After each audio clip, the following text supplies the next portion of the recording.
Jen, don't forget to get you a study sheet.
Good for me.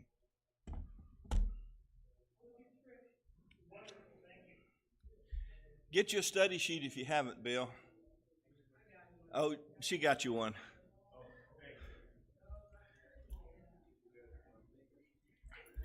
Let us go ahead and get started this morning.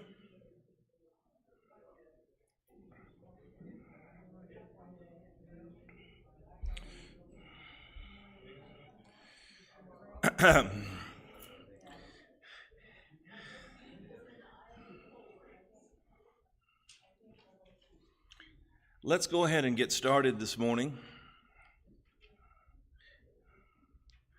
We are involved in a study, 1 Corinthians, and I have a 2-page study sheet for you back in front, and I will try to do that each week. And I went ahead and did last week's lesson this weekend, and you don't know how hard it is to limit these things to 2 sheets back in front. What you have to eliminate, and those of you who've attended some of my other classes realize that 10 pages is pretty much the least that you will get in a study sheet for some of my other classes. By the way,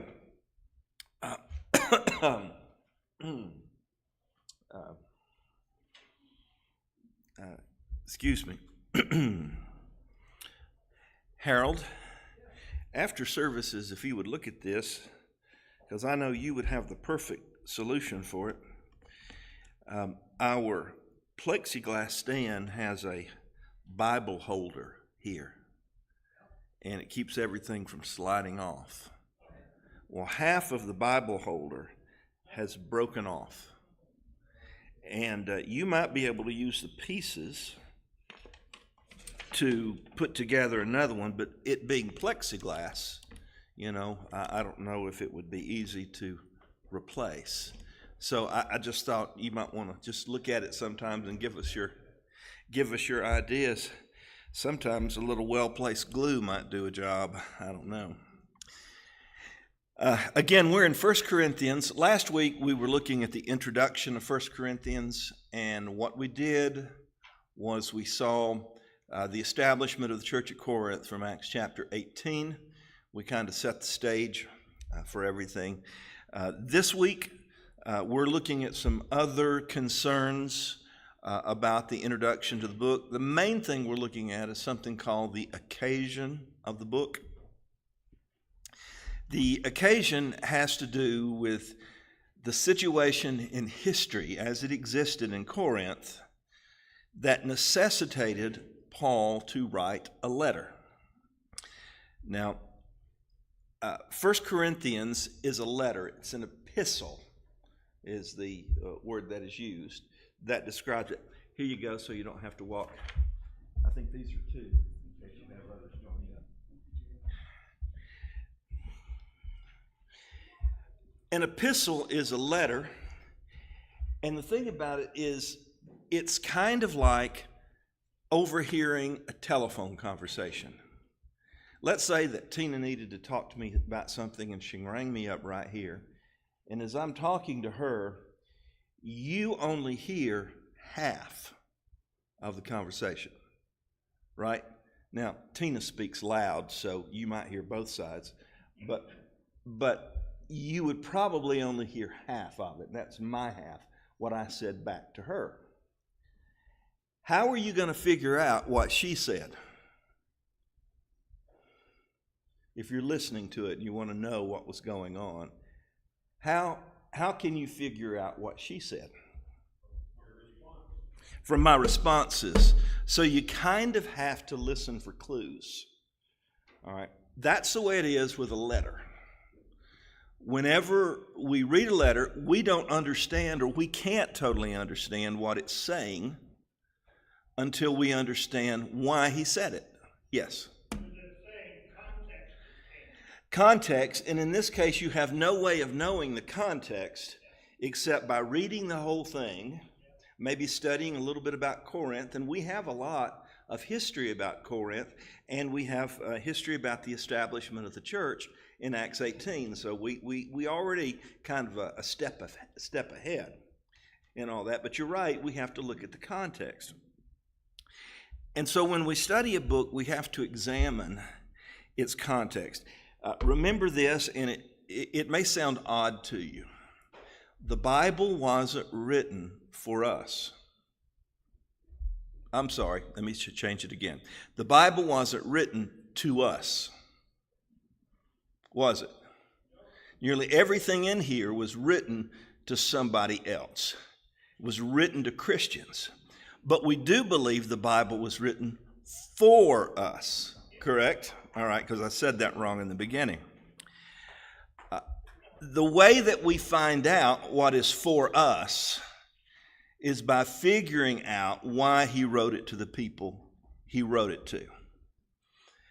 Now, let me give you a little trick that you can use in your own personal Bible study. And it's a very simple trick. Whenever you begin a study like 1 Corinthians, take you out a blank sheet of paper and draw you a line down the middle. As you're reading that book, sometimes specific or explicit things are said. And so that's what you write at the top of the first column, explicit. Sometimes implied things, or things are implied. For example, if you're reading 1 Corinthians and he begins, Paul, an apostle of Jesus Christ, to the church of God at Corinth. What did he explicitly say in that sentence? Who's writing? Who he's writing to. And he also said that he was an apostle. Now, let me tell you something. You don't know this yet. But the fact that he said that he was an apostle and called by God, I think is the word that he used, apostle called by God. The fact that he said that might imply something. Anyone want to suggest what it might imply? Well, you better listen. There may also be people who are denying that he is a true apostle.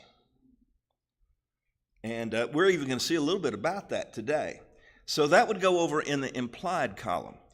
Now, whenever you read, let's say, a statement, flee fornication, that's a pretty generic saying. Is there anything about that that implies something about the social context or the context there in Corinth?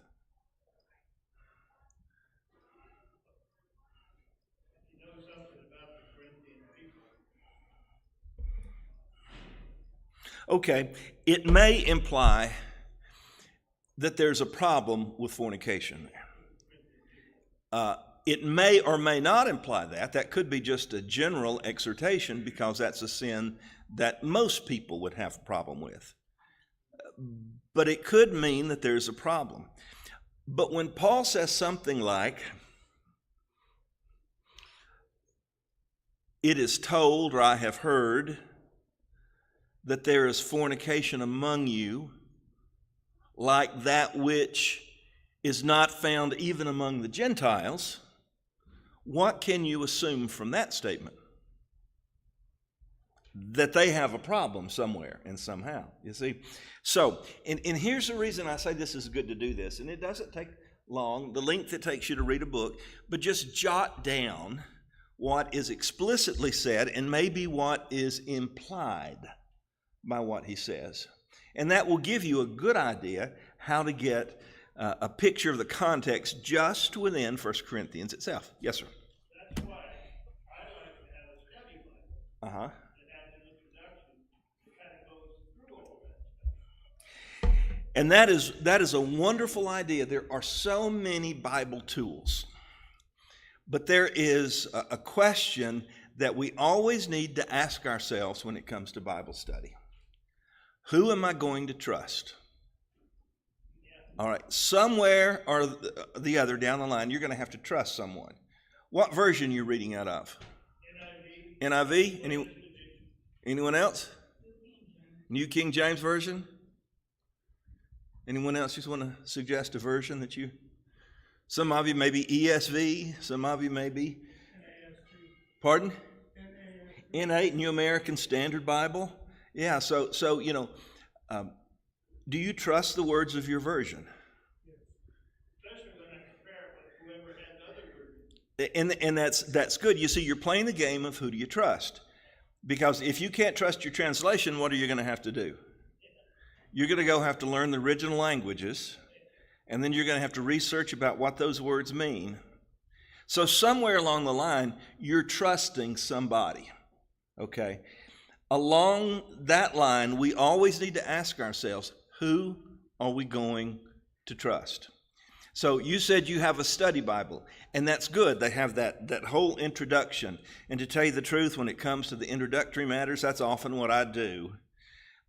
I will go, and it's a shortcut, but I preach and teach 3 and 4 times a week.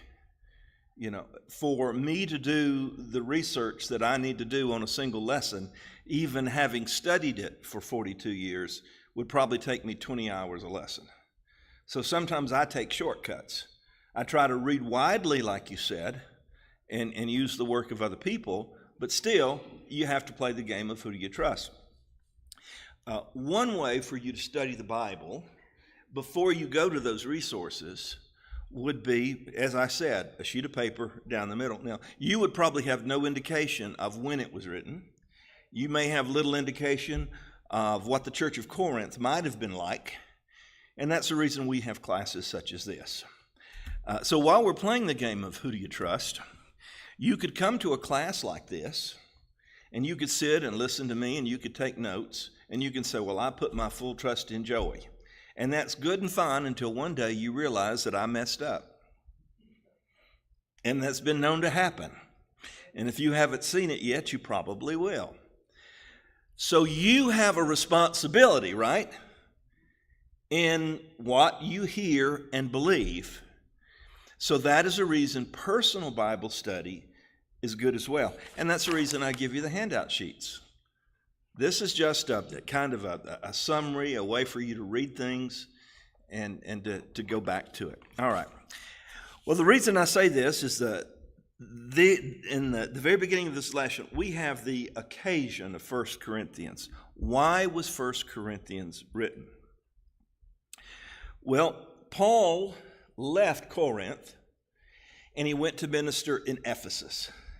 And so there is a period of at least 3 years, around 3 years, that pass between the time that Paul works in Corinth and the time that he writes the people in Corinth. So what happened in the meantime? Well, by looking just at the book of itself, pretty much, we can figure out what happened within those 3 years. So, first of all, a party spirit arose in Corinth. Remember that? I am of Paul, I am of Apollos, I am of Cephas. Back growing up, we used to call that, when I was growing up, they call that preacheritis, where you had your own favorite preacher, I'm a disciple of this person, I'm a disciple of that person. Even today, when I'm talking about various positions, if there is someone who pretty much champions that position, I will describe it in terms of the person. Well, so-and-so believes this, so-and-so believes that. Well, apparently, though, the church was being divided by their preference of ministers. In 1 Corinthians 1, 12 through 13, Paul says, what I mean is this: one of you says, I follow Paul, another I follow Apollos, another I follow Cephas, and still another I follow Christ. Is Christ divided? Was Paul crucified for you? Were you baptized in the name of Paul? So there was a party spirit there at Corinth. Secondly, a series of reports came to Paul by some of those that should read of Chloe's house, her household, or the church that met in Chloe's house. 1 Corinthians 1, verse 11, my brothers, some from Chloe's household have informed me that there are quarrels among you. All right, that still refers to the first problem. But Paul has had someone write to him, and he says, this is what I understand. Some have told me from Chloe's household, they may have visited him. Some have told me from Chloe's household that there are divisions among you. These reports included attacks upon Paul. We won't read this whole thing, but in 1 Corinthians 2, 1 through 10, Paul says, when I came to you, brothers, I did not come with eloquence or superior wisdom. I resolved to know nothing among you except Jesus Christ and him crucified. I came to you in weakness, fear, and much trembling. My message and preaching were not of wise and persuasive words. Apparently, maybe after Apollos came, Apollos is apparently an eloquent man, maybe a more polished speaker. Some felt that Paul was less than Apollos. Or maybe they felt, in comparing Paul to these Greek orators that would often travel around, that Paul, not speaking with the same kind of wisdom or even in the same subject matter, that maybe he was less than he really needed to be. And so Paul basically has to defend himself of some of these charges. And so in doing this, we see that some people were attacking Paul, but also there were reports of immorality among the Corinthians. 1 Corinthians 5:1, it is actually reported, these reports no doubt came from those in Chloe's household, that there is sexual immorality among you, and of a kind that does not occur even among pagans. A man has his father's wife. So Paul, while in Ephesus, received some reports, no doubt from the household of Chloe, that the church had some issues. And so Paul writes to deal with some of these issues. Paul wrote, though, this is actually the second letter Paul wrote to the Corinthians, even though we call it 1 Corinthians. It's the first letter that the Holy Spirit chose to put in the Bible. But he had written a previous letter. And in 1 Corinthians 5, verse 9, he tells them that, I have written you in my letter not to associate with sexually immoral people. So Paul had written them that particular letter. Now, this letter is lost to us. We don't have a copy of that letter, unless a fragment of that letter might have been included in 2 Corinthians. It could be that it was brought into 2 Corinthians so that we would have a record of that. And we don't know for sure, but the subject matter he spoke of that was in that first letter is addressed in 2 Corinthians 6:14 through 7:1. Do not be yoked together with unbelievers, for what has righteousness and wickedness, what do they have in common? What fellowship can light have with darkness? What harmony is there between Christ and Belial? What does a believer have in common with the unbeliever? And so it could very well be that a portion of that first letter that was sent is incorporated in 2 Corinthians, but we don't know. All we know for sure is Paul said, I wrote you a previous letter to him writing this particular book.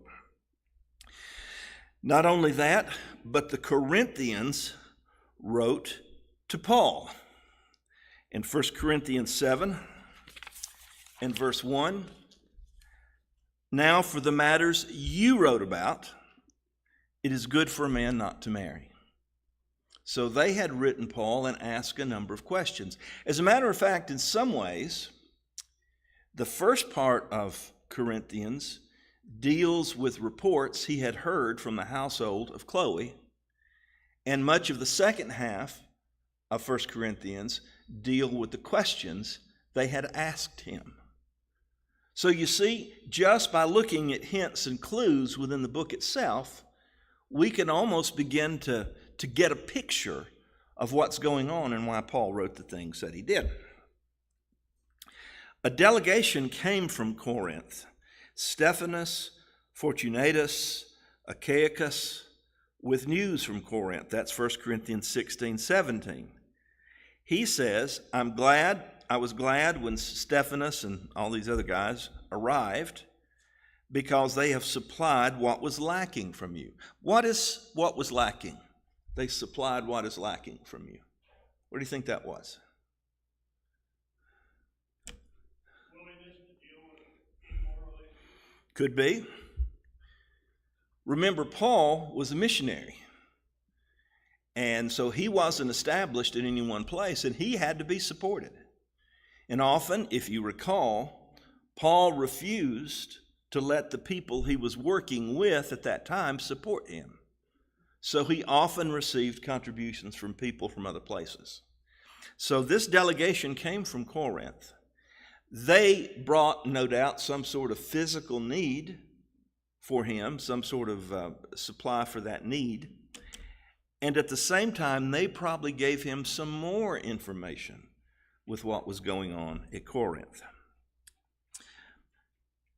Number 6, Apollos quit his work at Corinth and returned to Ephesus.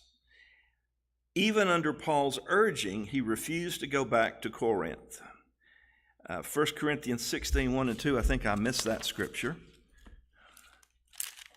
in my list. 1 Corinthians 16. I'm sorry, what? Oh, okay. 1 Corinthians 16, 12. Well, maybe I didn't miss it. Yep, I missed it.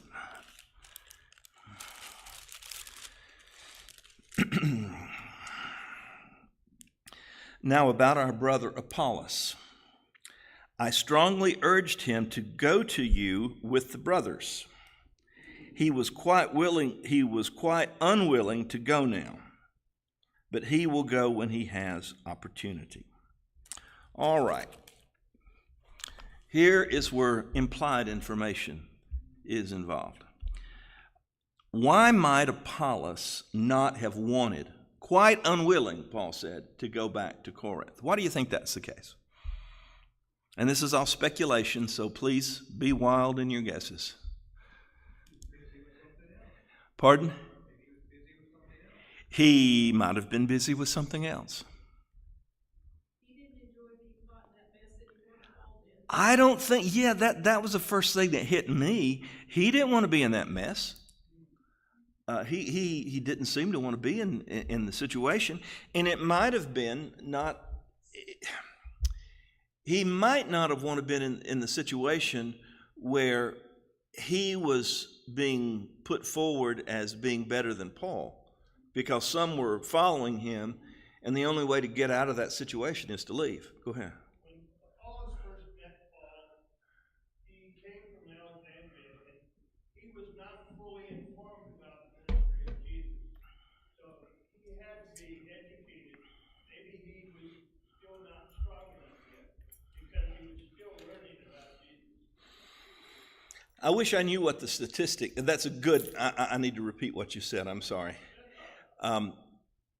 It might be that he wasn't strong enough to work with that church, which led me to this thought. You know, there are a whole lot of ministers that quit within the first 5 years.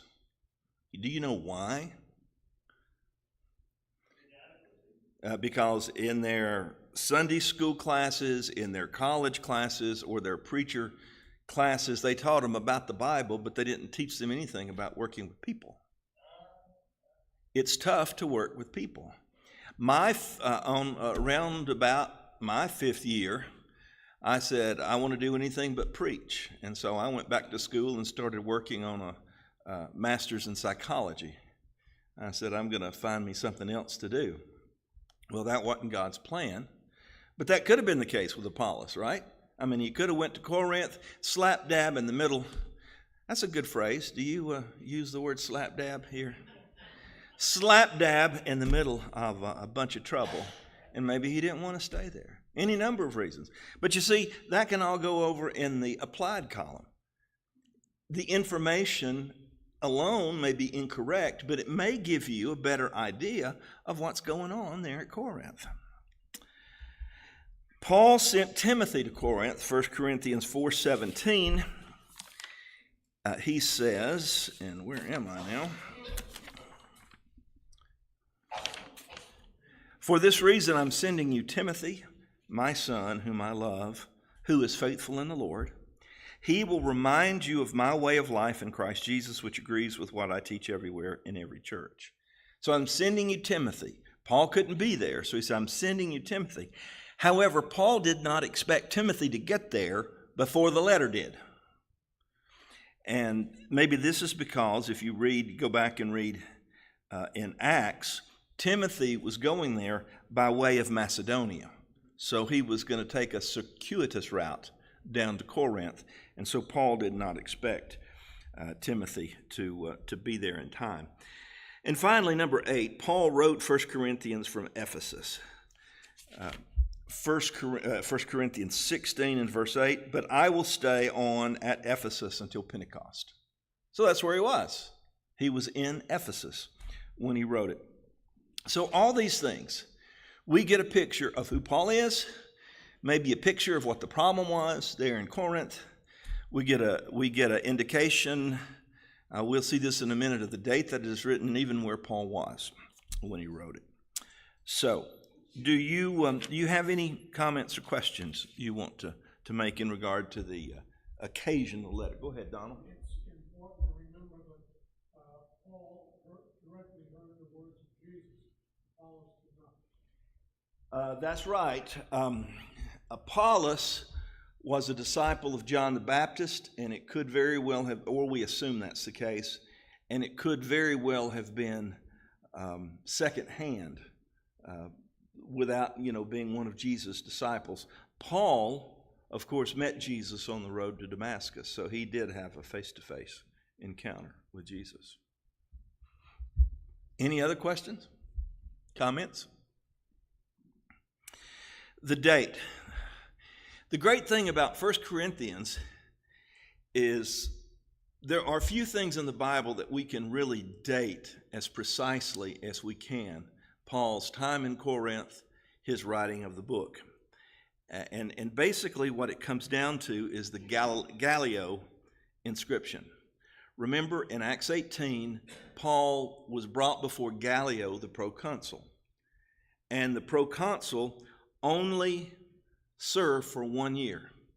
And for Gallio, it was July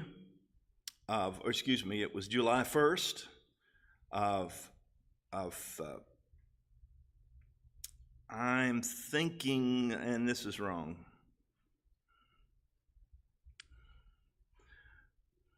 Okay, AD 51. It was July of AD 51, and he, exited the office of proconsul in June of 52. So we know that somewhere within that period, Paul was at Corinth because he appeared before Gallio. And that is found, and there's even a little picture over here on your right Even if you could read Greek, I'm sure the terrible and nature of this old stone, you wouldn't be able to read it. But the time and date of Gallio was established at that period. So from that, and the time he spent in Ephesus, we can extrapolate that Paul wrote this book about AD 55. And of course, our author here says between 54 and 56, but it was right within that time. Now, here's a reason it's important for us to understand these introductory matters. As Vic says, these matters probably are in any study Bible, or there are even what's called Bible introductions that will basically describe the introductory matters of every one of the books of the Bible. It's not everybody comes from a conservative perspective. And some people, even religious people, they approach the Bible in such a skeptical fashion that they believe it was not from who they said it was, or that it was not written by Paul, or that it was not written during what we'd consider to be the first century. Maybe it was written much later by someone just claiming to be Paul. And so it's important to know that you can fix these things in history. And that's the reason we talk about things like the occasion of the letter, who wrote it, where it was written, the date of the letter, and we put a real context on that. Page 4, the next page, authorship. The salutation attributes the letter to Paul. Very few, if any, scholars challenge this claim. If you look, I have some people that are mentioned here from the 2nd century on that basically attribute the letter to Paul. So there is very little doubt that it is our Apostle Paul who actually wrote the letter. All right, any other comments or questions that you want to ask about these particular matters? I have a little video that I want to show you before we get into an outline of the book. I'm thinking it's about 4 to 6 minutes. And this is from the Bible Project. It is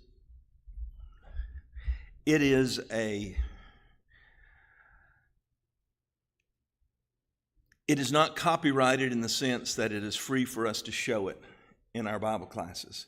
And it is a very good resource. He doesn't get into a lot of depth, but I think it will give you kind of an understanding of why Paul wrote what he did.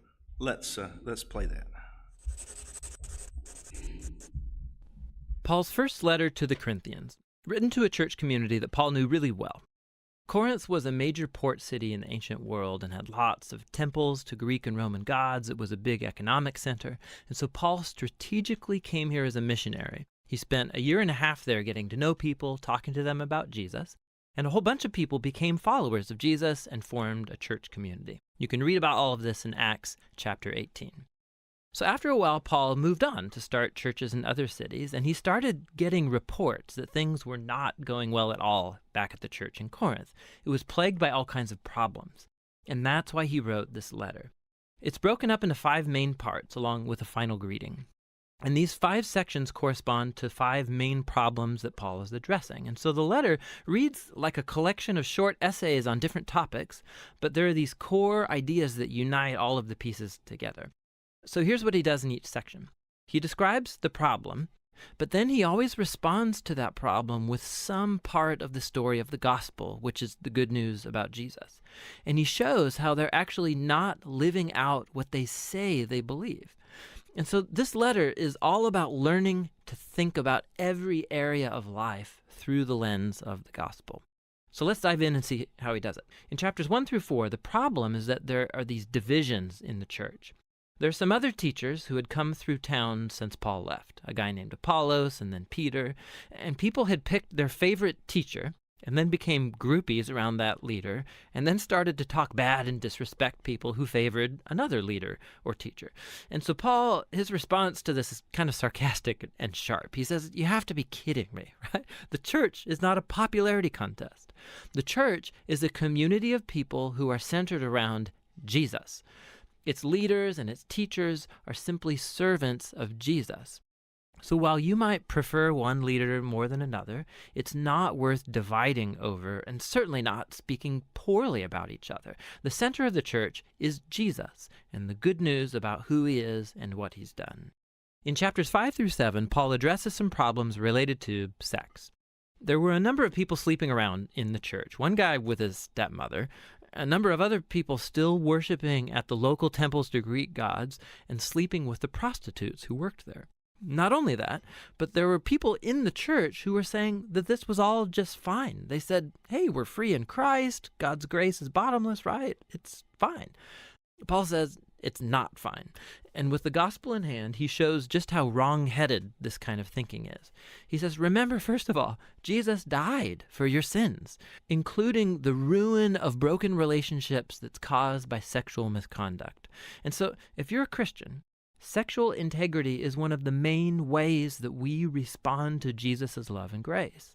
Paul also reminds them that just as Jesus was physically raised from the dead, so our bodies will be raised from the dead, which means this. If your body is being redeemed by Jesus now and in the future, then what you do with your body matters. It matters a lot. And it's not yours to do whatever you want with. Paul's being super clear. Being a follower of Jesus involves no compromise when it comes to sexual integrity. In chapters 8 through 10, the issue is about food, but not just food preferences, like do you like or dislike a certain food. The issue the Corinthians were divided over is meat that came from animals sacrificed in the local temples to Greek and Roman gods. And there was a split between the Jewish and non-Jewish Christians about how to respond to this issue. And once again, Paul appeals to some core ideas from the gospel. He says our allegiance, first and foremost, is to Jesus as Lord, not to any other gods. And so if you're in a situation where there's meat that's been dedicated to another god, and there are people around who might watch you and conclude, oh, look, hey, Christians worship Jesus, and they can worship other gods too. Paul says if that's the scenario, don't eat the meat. Your loyalty is to Jesus, and you should love those people more than yourself and not mislead them. But Paul quickly qualifies this and says, listen, as Christians, we believe God is the creator of all things, including that animal. And the temple idols, we believe, are just pieces of wood and stone. So if there's no one around who's going to misunderstand your actions and you're hungry, eat up.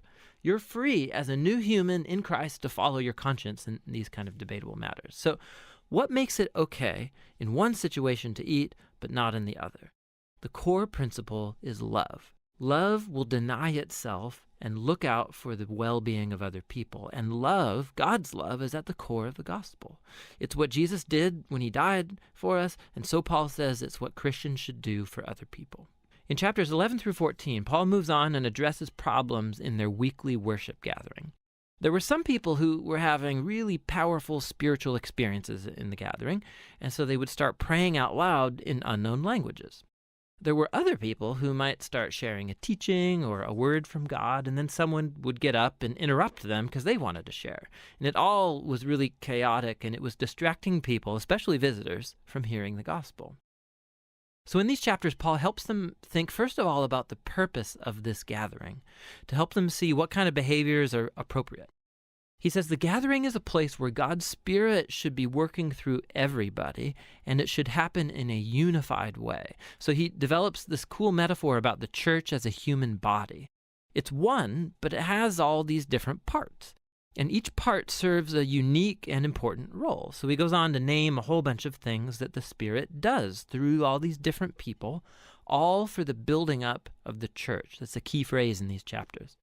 And Paul concludes that the highest value in the gathering should be a concept central to the gospel, God's love. And love is a key word in these chapters too. Love will compel each person in the gathering to use their role to serve and seek the well-being of others. So Paul applies all this to the Corinthians' problems. Some people think the purpose of the gathering is to have intense spiritual experiences or to get a chance to speak their mind. And Paul says, listen, I'm a big fan of powerful experiences of prayer, but if it distracts other people or freaks them out, I should stop it because I'm loving myself more than I'm loving those people. The gathering around Jesus should be orderly so everybody can learn and sing and worship and hear God speaking to them. The last problem Paul addresses is the issue of Jesus' resurrection and the future hope of Jesus' followers. There were some people in the church who were saying that the idea of resurrection is ridiculous and doesn't really matter to being a Christian. And Paul reacts to this big time. He begins by saying that the resurrection is an indispensable part of the gospel. We believe in it because of the hundreds of eyewitnesses that saw Jesus alive in a physical body after being publicly executed by the Romans. If Jesus didn't rise from the dead, Paul says, then his death was meaningless. We are all still lost in our sin and selfishness. We should just stop being Christians. Paul then shows in detail how the resurrection was Jesus' victory over death and evil, how it's a source of life and power for us now in the present, and how it's a promise of future hope for the whole world. It's because of the resurrection that we have a reason to be unified around Jesus. It's the reason we have motivation for sexual integrity. It's the source of power for loving other people more than ourselves. And ultimately, it's our hope for victory over death. And so, Paul concludes, we do believe Jesus was raised from the dead, which means this. The gospel is not just moral advice or a recipe for private spirituality. It's an announcement about Jesus that opens up a whole new reality. And that's what 1 Corinthians is all about, seeing every part of life through the lens of that gospel.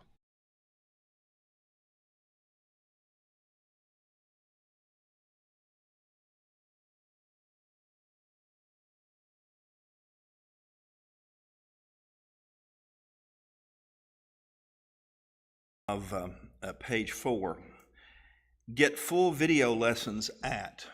If for some reason you miss a class, we stream all of our Sunday school classes, and you can go back to that link and you can watch archived Sunday school lessons.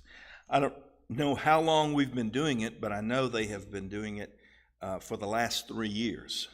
So any Sunday school lesson, you can go back and you can see from our YouTube link there. Also, if for some reason you have to miss a class, numerous classes, or maybe you just want to watch this class live, as we know we have several. Each week we'll have 20 or more that are watching online. If you want to go and see these, have a study sheet while you're actually watching the class. It's updated every week, and man, I don't know how to get that to you. What I say, email me if you're interested in that, and I'll send you the link. Once I send you the link, you'll have it, but it's too long for me to read to you.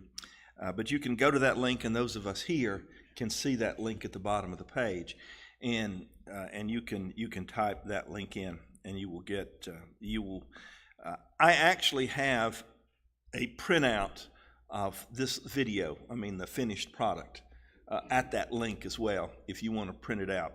I would have put it with your study sheet. Remember, I'm being really good to limit your study sheets to 2 pages, back and front on 1 page. Let's finish up here. Here's a simple outline of 1 Corinthians. And basically, this is the same thing he just showed you on the screen. So I won't go over that. This is an outline that is used by one of my teachers, Richard Oster, and I have documented the book that I found it in, but it's an adaptation of his outline, and that's kind of what we'll be following. We'll be reading along through the major issues that was going on at Corinth. Now, in the next minute or two that we have, let's review. Who wrote 1 Corinthians? Paul. When was 1 Corinthians written? 54 to 56 A.D. Sometimes people will be more specific and say 55. Why was 1 Corinthians written? You don't have to be detailed. We only have 1 or 2 minutes. They had a bunch of problems, and this was all reported to Paul, and so he has gone through various means to deal with these problems. And writing this letter is one of the ways he has done so. From the above timeline, what topic are you most interested in discussing?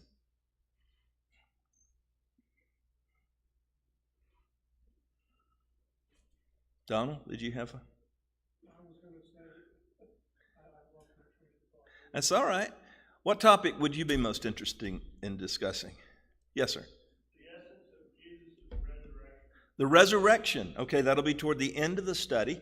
If we proceed, I want to do this. I want to finish this class before the end of the year. My classes tend to be long, but I'm telling you, I'm not going to be able to fit 1 Corinthians in 13 weeks. It's going to take a few more than 13 weeks. But hopefully by the end of the year, we can pretty much conclude all this, and I will strive to do that. Anyone else? Resurrection.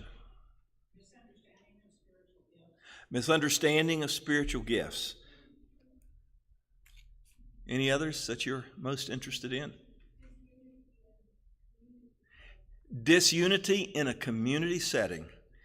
And that's a good one because so much of this is anchored in historical situation.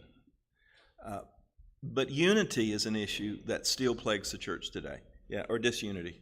The way that one guy was handled as far as his sin by his fellowshipping, and if he repented, accepting him back. All right, that's right. The way the gentleman was treated because of the sin. Now understand, this was a man who was sinning publicly, who remained with the church, and it was causing the church to have a diminished view of sin. It's okay. It's okay. And he had to be dealt with very harshly. Anyway, anyone else? Our time has expired today. Thank you for joining us. Again, we have lessons. I have lesson 1 back here also, if you did not get one last week. Thank you.